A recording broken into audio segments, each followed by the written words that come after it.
Hado – aukštos kokybės alyva ir priedai.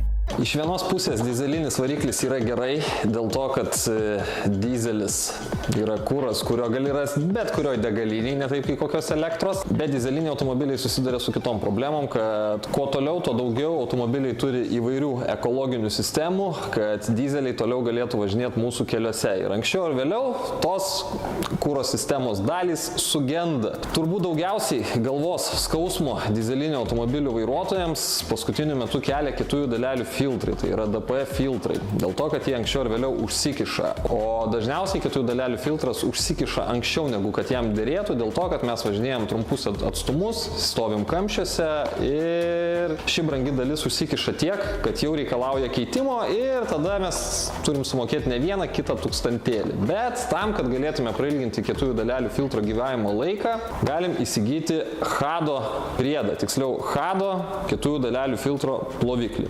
Hado yra ukrainiečių gamintojas, kuris gamina įvairius priedus jūsų automobiliam, tai kuro sistemom, tepimo sistemom ir taip toliau. Tai vienas iš tokių priedų yra būtent šis mano rankose laikomas kietųjų dalelių filtro ploviklis.